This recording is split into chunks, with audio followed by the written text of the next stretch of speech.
modern Navy SEAL on a book. Mm-hmm. And I guess we can get to talking about that, but working with Marcus Luttrell, Sure. and through him meeting any number of unbelievable men, and also as a literary agent representing servicemen on memoirs and that kind of thing. Yeah. Just impresses me indelibly with the continuity of that tradition of the warrior, whether it's on sea, in the air, or on the ground, Right. or under the sea. I think I'm satisfied that it's alive and well, but we simply haven't had to demonstrate it on an existential scale for the country the way we did in World War II.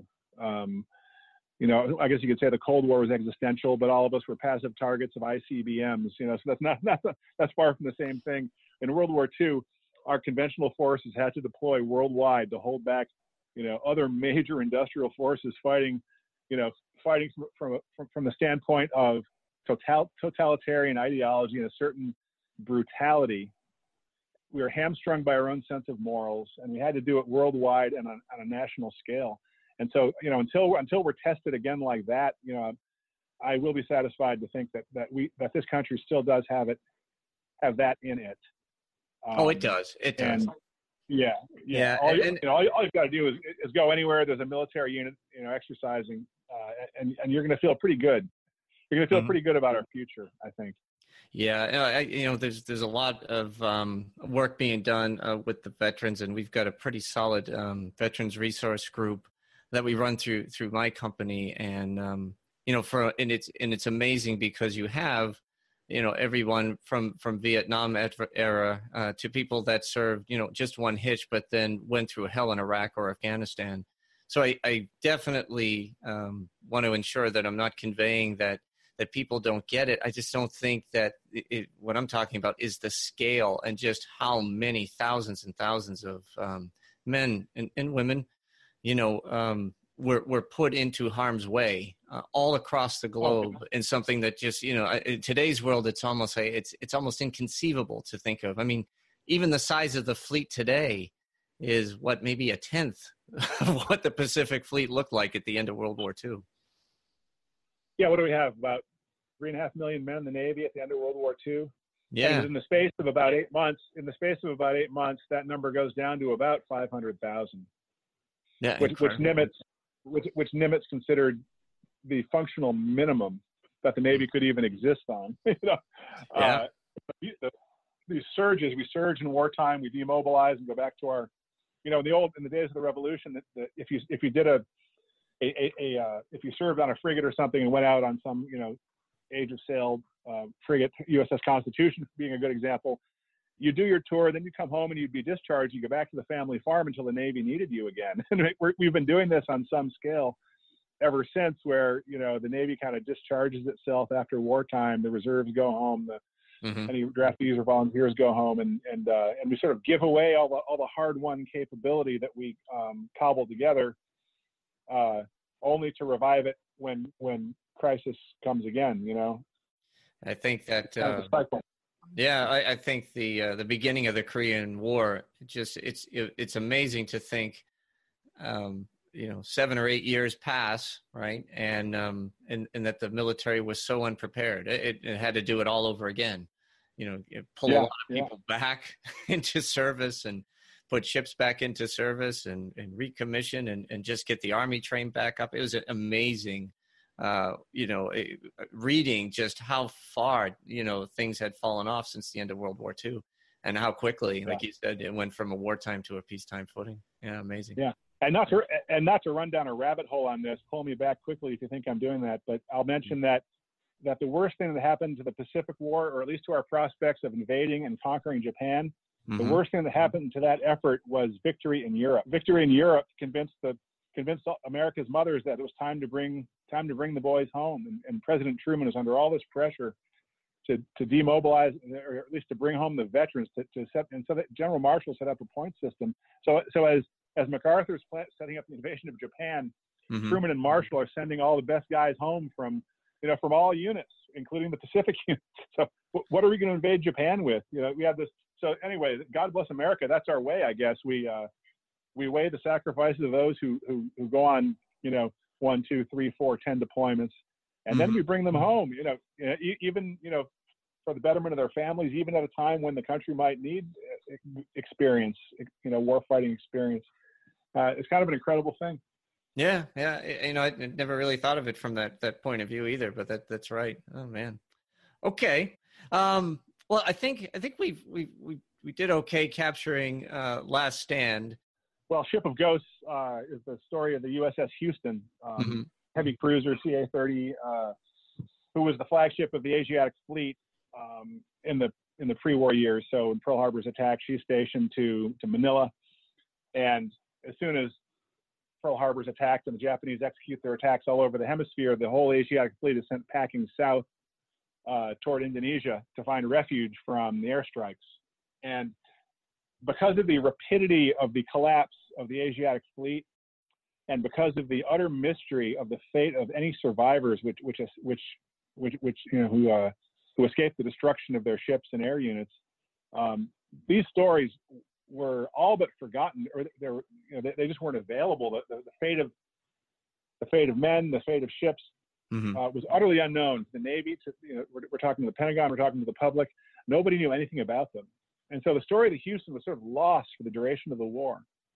And it was revived when Admiral Halsey's medical teams went into the prison camps around Tokyo in 1945 to find, survivors saying, "Yeah, I'm USS Houston."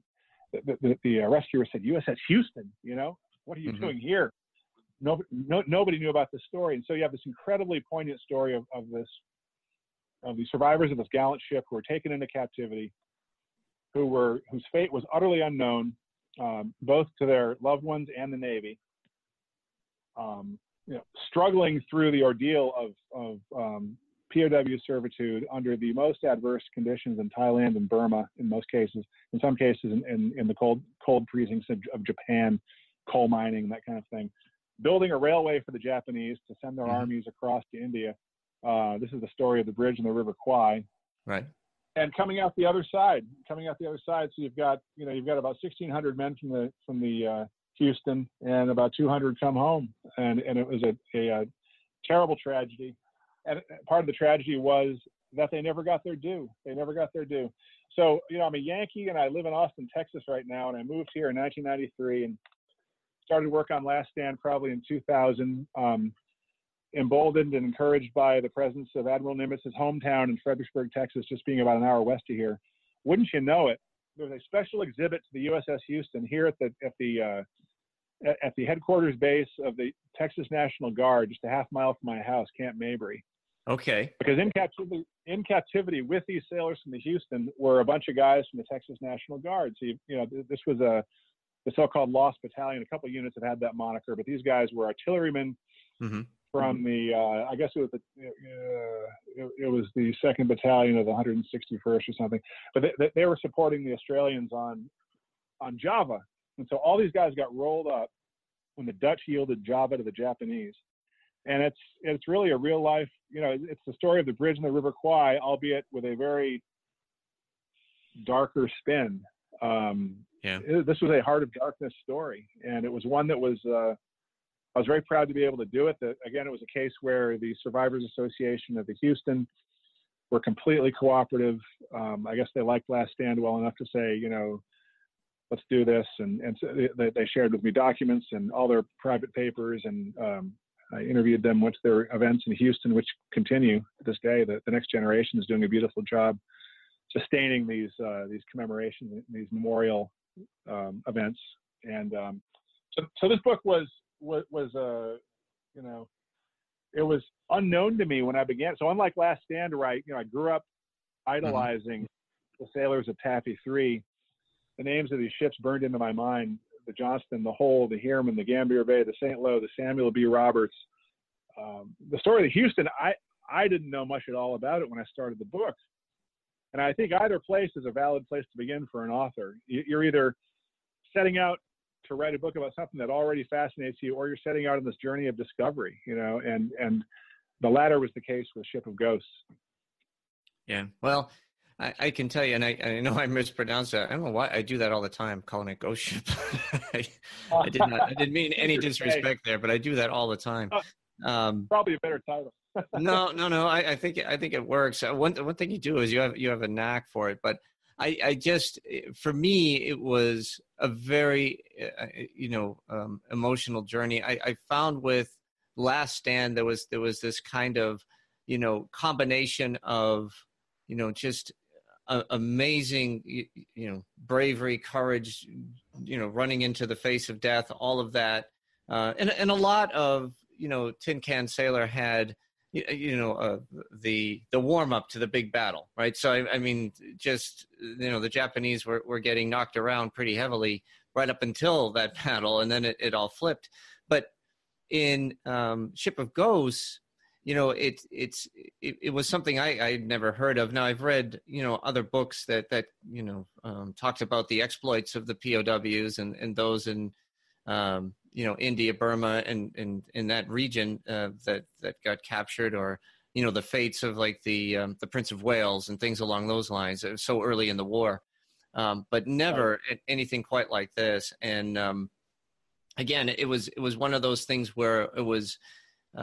You finished reading it, and it's almost like watching a movie where your emotions are all caught up. You don't even know what to say. You don't even know what to think. It's just like, man, it just incredibly powerful, and it also just what a tribute to what human beings can truly endure. Well, I'm glad you brought that up, because it really is a survival epic. It's a story about human endurance. And it really struck me that the guys on the Houston were entirely different cast of characters from the post Pearl Harbor cadres that filled out the Navy's ranks, after the attack. The guys on the Houston were pre-war sailors. They were Depression era kids who enlisted in most cases for economic or reasons, of escaping an abusive household, or just to have 3 square meals and a bed at night. And yet fate handed it to them, this unique kind of POW ordeal. And I've encountered more than one case where these guys told me that it was really that hard upbringing, that hard scrabble upbringing that prepared them for the ordeal the Japanese gave them in captivity. And so it's worth remembering. It's worth distinguishing the pre-war Navy from the post Pearl Harbor Navy in terms of the motivation of the sailors who were in the ranks. Yeah, no, that makes a lot of sense. And until you said what they had to endure, living through the Depression and just kind of the hard knocks. Now, that is definitely, I think also something that people have it difficult relating to in today's world. And so I'm sure it toughens you up. But I mean, few things were as brutal as a Japanese prisoner of war camp. In fact, I don't know anything that was more brutal. I mean, until you started hearing some of the things that happened in POW camps in Vietnam and so forth. But whether it was the Bataan Death March or get a visual onto what people really had to go through. And I don't know if as time goes on, people for various reasons kind of shy away of really showing that brutality. And I know it's not something. I've been to Japan many times. It's not something that anyone's proud of. I get that, but telling that story so people really truly understand it. It can be difficult, unless they're willing to pick up a book and read it. That's right. And part of the mission of Ship of Ghosts was to sort of reverse the impression created by the film The Bridge on the River Kwai. If you watch that film, what you find are a bunch of very prideful POWs, mostly British, who were setting out to build the best darn railway they could as proof of Western superiority over the backward Japanese. And they're gonna do close order drill in camp, which happened. But their motivation was to build a great bridge. And of course, so everybody comes out of that film thinking, okay, there was one big bridge and it was really well built and it took a lot of pride building it. And that was the POW experience in Asia. Well, reality was far different. First of all, there were some 600 bridges over the swirling little waterways of Burma and Thailand that they had to traverse. Impassable terrain. The construction project was an existential struggle for everybody on it. They were beset by diseases up to and including cholera.